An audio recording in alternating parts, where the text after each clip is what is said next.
అందరికీ నమస్కారం అండి. ఈ వీడియోను చివరి వరకు చూడండి. నచ్చితే తప్పనిసరి లైక్ చేయండి, సబ్స్క్రైబ్ చేయండి. పుకారు కథ. ఇక్కడి మాటలు అక్కడ, అక్కడి మాటలు ఇక్కడ చెప్పేవారిని అస్సలు నమ్మకండి. ఆ మాటలు నమ్మి నిజం తెలుసుకుంది ఆమె. ఏమేవ్, కాఫీ తొందరగా తగలెట్టు, అవతల ఆఫీస్కి టైం అయిపోతుంది. వెదవది, కాఫీ కడుపులో పడితే కానీ ఏ పని అయి చావదు. ఏమేవ్, వినిపిస్తుందా అంటూ అరుస్తున్నాడు రాఘవయ్య పెళ్ళాం మీద. అబ్బబ్బా, ఏమిటండి ఆ గావు కేకలు? తెస్తున్నాను. కాసేపైనా దేవుడి ముందట ప్రశాంతంగా కూర్చొని దండం పెట్టుకొనివ్వరు కదా. ఇదిగో మింగండి అంటూ కాఫీ కప్పు టిపాయి మీద పెట్టేసి విసురుగా వంటింట్లోకి వెళ్ళిపోయి కసా కసా కూరలు తరిగేస్తూ వేడివేడి నూనె మూకుట్లో కరివేపాకు వేసింది. ఓయ్ పంకజం, నీ కోపమంతా వంట మీద చూపించకు. తినలేక చస్తున్నాను. అసలే ఉప్పు పులుపు లేని చప్పడి వంట తగలెడతావు. దానికి తోడు ఇలా మార్చేసేవనుకో, ఆఫీస్లో నేను బాక్సు ఓపెన్ చేయగానే నాతో పాటు తినేవాళ్ళకి కూడా నా బతికేంటో తెలిసిపోతుంది అంటూ ఆవిడని ఇంకా రెచ్చగొట్టాడు రాఘవయ్య. ఏంటన్నారు? మీ బతికేంటో అందరికీ తెలిసిపోతుందా? ఏమైంది మీ బతుక్కిప్పుడు? రోజు కొరకం కూర పప్పు చేసి పెడుతున్నాను కదా, నా చేతి వంటకే పేరు పెడతారా అంటూ అప్పడాల కర్ర అందుకుంది. ఏంటి అప్పడాల కర్ర చూపిస్తున్నావు? ఇప్పుడేమంటావు? నీ వంట పెంట, నీ గొంతు కాకి గొంతు, నీ మొహము గ్రద్ద మొహము అంటూ మంచం పైకి మడతేసి కట్టాడు రాఘవయ్య. ఏంటి రెచ్చిపోతున్నారు అంటూ అప్పడాల కర్ర రాఘవయ్య మీదికి విసిరికొట్టింది పంకజం. ఆ అప్పడాల కర్ర సరాసరి వెళ్ళి రాఘవయ్య కాలు మీద పడి లబోదిబోమన్నాడు. అయినా పంకజం ఊరుకోకుండా, ఇంకెప్పుడు నా జోలికి రాకండి, పోయి ఆ కాఫీ తాగి తగలాడండి, చల్లగా ఇచ్చి చచ్చావంటూ మళ్ళీ నా మీదే పడి ఏడుస్తారు అంటూ ఉరిమి చూసింది పంకజం. కుయ్యో మొర్రో అంటూ ఆ కాఫీ ఏదో గొంతులో పోసుకొని బాత్రూంలోకి దూరాడు రాఘవయ్య. పెళ్ళై 25 ఏళ్ళైనా అలాగే ఉంటారు వాళ్ళిద్దరూ. వాళ్ళకి పిల్లలు లేరు. ఉండుంటే కొంచెమైనా మారేవారేమో. ఎప్పుడు చూసినా ఇలా పిల్లి ఎలకల్లా కొట్టుకుంటూనే ఉంటారు. వారి జీవన విధానమే నిత్యరణము, కానీ అది వారి ప్రేమాయణము. ఒకళ్ళంటే ఒకరికి ప్రాణము. అలా సాగిపోతుంది వాళ్ళ జీవన ప్రయాణము. ఏమేవ్, ఆఫీస్కి వెళ్ళొస్తాను, నువ్వు జాగ్రత్త. బాత్రూము జారుతుంది, అడుగు గట్టిగా వెయ్యి. నేను లేను కదా అనేసి కాఫీలోనూ టీలోనూ పంచదార వేసుకోకు, నీకు షుగర్ ఎక్కువగా ఉంది. అన్నానికి ముందు ట్యాబ్లెట్ వేసుకో, జాగ్రత్తగా ఇంటి పట్టునే తగలడు, పెత్తనాలకి పోకు అంటూ 1,00,000 జాగ్రత్తలు చెప్తూ గుమ్మం దాటుతున్నాడు రాఘవయ్య.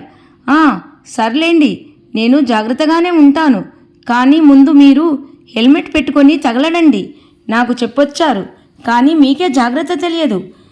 బాక్సులో మీకు ఇష్టమైన వంటే చేసి పెట్టాను, ఎవరికీ పెట్టకుండా మీరే తినండి అంటూ దగ్గరకు వెళ్ళి నుదుటిన ప్రేమగా ముద్దు పెట్టుకొని జాగ్రత్తగా వెళ్ళిరండి అంది. అది వారింట్లో నిత్యకృత్యము. వాళ్ళిద్దరూ పిల్లి ఎలకల్లా తగులాడుకోవడంతో పిల్లలు లేరన్న లోటుని కూడా మర్చిపోతూ ఉంటారు. కొట్టుకోకపోతే వాళ్ళకి పొద్దు పొడవదు.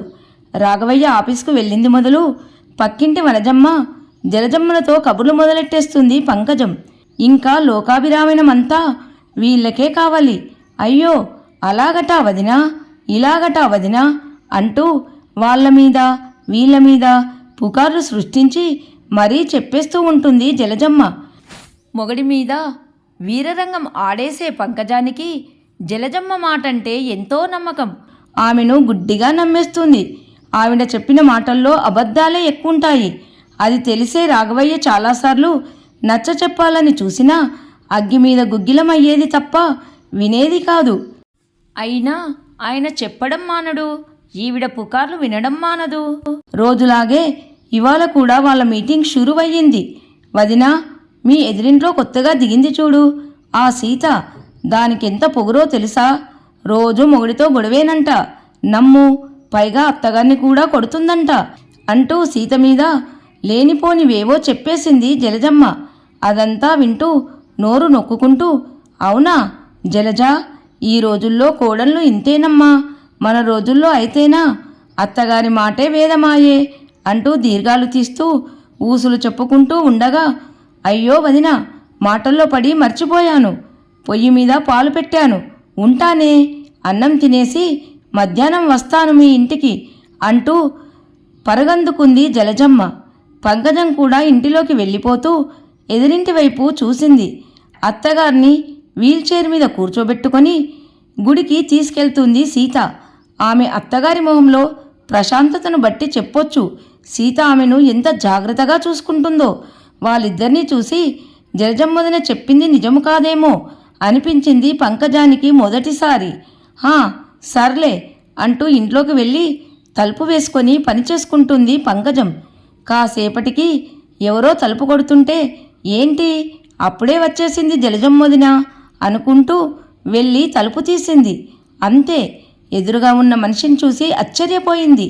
లోపలికి రావచ్చా పిన్నిగారు అంటూ పలకరింపుగా నవ్వుతూ నిలబడింది కొత్తగా వచ్చిన ఎదురింటి సీత. రామ్మా అంటూ లోపలికి తీసుకెళ్ళి కూర్చొమ్మని కుర్చీ చూపించింది. నా పేరు తెలుసమ్మా, సీత కదూ, మా జలజమ్మొదిన చెప్పింది. అవును పిన్ని, మేము కొత్తగా వచ్చాము కదా, పరిచయం చేసుకుందామని వచ్చాను. ఈమె ఎంత సౌమ్యంగా ఊదాగా ఉంది, అసలు వదిన చెప్పినట్లుగా ఏమీ లేదే అనుకుంది మనసులో పంకజం. మీ గురించి తెలుసుకోవచ్చా పిన్ని అంది సీత. అయ్యో దానికేముందమ్మా, నేను మా ఆయన ఇద్దరమే ఉంటాము, మాకు పిల్లలు లేరు. మా ఆయన బ్యాంకు మేనేజర్, ఇంకా 4 ఏళ్ల సర్వీస్ ఉంది. ఏదో అలా కాలక్షేపం మాకు అంది.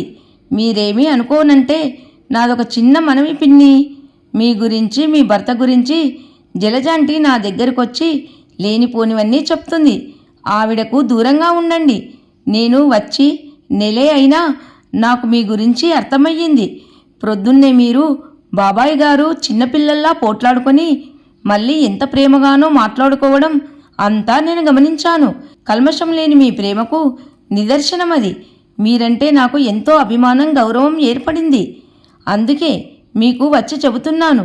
నేనేమైనా తప్పుగా చెప్పి ఉంటే మన్నించండి అంటూ అక్కడి నుండి వెళ్ళిపోయింది. పంకజానికి బుర్ర మొద్దుబారిపోయింది. జలజమ్మ నా గురించి సీతకు, సీత గురించి నాకు చెడుగా చెప్పిందన్నమాట. ఇన్నాళ్ళు జలజమ్మొదిన ఏమి చెప్తే అదే నిజమనుకున్నాను. ఆయన ఎన్నోసార్లు చెప్పారు దాన్ని నమ్మకే అని. విన్నానా, పైగా ఆయన మీదికి యుద్ధం ప్రకటించేదాన్ని అనుకుంటూ బాధగా కూర్చుంది. ఇంతలో ఏం వదినా, పని అయిపోయిందా, అలా కూర్చున్నావు అంటూ లోపలికి వచ్చింది జలజ. ఆవిడ్ని చూస్తూనే అరికాలమంట నెత్తికెక్కింది పంకజానికి. కానీ తమాయించుకొని జలజ ఏం చెప్తుందో చూద్దామని ఆగింది. వదినా, ఆ రంగమ్మ మొగుణ్ణి ఎవత్తో వలలో వేసుకుందట, మా పనమ్మాయి చెప్పింది అంటూ రంగమ్మ మొగుడిపై పుకార్లు లేవనెత్తింది జలజమ్మ. ఇంకా వినలేకపోయింది పంకజం. చూడు జలజ, నాకు ఇక మీదట ఇలాంటివి ఏమీ చెప్పకు. నాకు చాలా పని ఉంది, నేను తర్వాత మాట్లాడతాను అంది. జలజమ్మకు ఏదో తేడా కొట్టింది.